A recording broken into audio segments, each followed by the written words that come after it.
সাথে রাস্তার সাথে ঘরটাতে। যেখানে প্রাইভেট পড়াচ্ছে? হ্যাঁ। এখন পড়াচ্ছিল যেখানে সেখানে? হ্যাঁ। কয়দিন দিচ্ছে তাকে? একদিনই। কেন দিস তাকে? সে আমাকে জোর করছিল। বৃদ্ধ বয়সে তোমাকে জোর করছে? না এটা মিথ্যা কথা বল, না এটা মিথ্যা কথা বললা যাতে এই আমি যে ভিডিও করতেছি এটা মিথ্যা হতে পারে। না না, সে আমাকে জোর করছে। কতদিন করছে? সত্য না মিথ্যা সেটা সত্যি করে বলবা। এই ভিডিওটা কিন্তু গোটা বিশ্ব দেখবে। So you always write positive. সুপ্রিয় দর্শক বন্ধুগণ, আমরা সবাই জানি যে পৃথিবীর মধ্যে মা বাবার পরে যদি কারো দায়িত্ব থেকে থাকে সে হচ্ছে শিক্ষক। আর একজন শিক্ষকই যদি খারাপ দিকে ঝুঁকে পড়েন তাহলে আমাদেরকে আদর্শবান মানুষ হিসাবে গড়ে তুলবে কে? ঠিক তেমনিভাবে একজন চরিত্রহীন শিক্ষিকার ভিডিও আমি আপনাদের মাঝে তুলে ধরলাম। আশা করি তার কথাগুলো আপনারা মনোযোগ দিয়ে শুনবেন। তোমাকে এটা আমি আইনত ব্যবস্থা নিয়ে যাবো। যারা তোমাকে জোর করছে তাহলে তাদের বিচার হবে, না তুমি স্বেচ্ছা দিছো তোমার বিচার হবে? এটা কিন্তু থানায় চলে যাবে। কোন থানা যাবে আমি এটা বলি নাই এখনো। 13 থানা আছে আমাদের দিনাজপুর 13টা থানা। ঠিক আছে, হ্যাঁ বলো। বহুত চিরমত থানা গেছি, আর চিনি খাবো না, খালি বিষ খাবো, ইন্ডিয়ান বিষ। আচ্ছা হ্যাঁ বলো। তারপরে সে আমাকে জোর করছিল, করার পরে তুমি দাও কেন? আরো মেয়ে মানুষকে তো জোর করতে পারে, তুমি দাও কেন? আরেকটা ম্যাডাম ওইখানে কি স্কুলে চাকরিটা রাখার জন্য, নাহলে কি আর কেউ দিতে চায়? না, এমনিতে জোর করছিল আমাকে।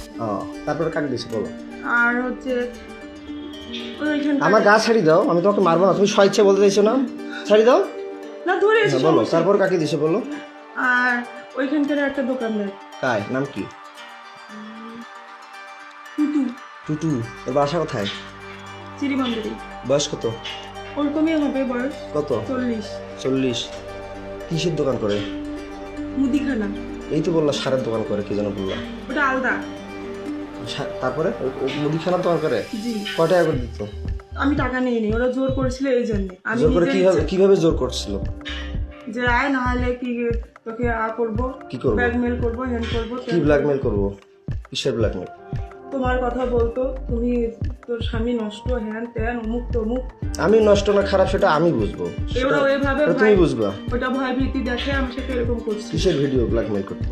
তোর স্বামী খারাপ, নাহলে তোকে আমরা এরকম করবো, তুই মুখ খুলবি না, বলবি না, এই জন্য। কি নাম বললা? এই শিক্ষিকার স্বীকারোক্তি দিতে আমরা বলতে পারছি যে তিনি কখনো বা গোডাউনে, কখনো বা টিনের ঘরে, অথবা কখনো বা বিল্ডিং ঘরে গিয়ে খারাপ কাজ করেছেন।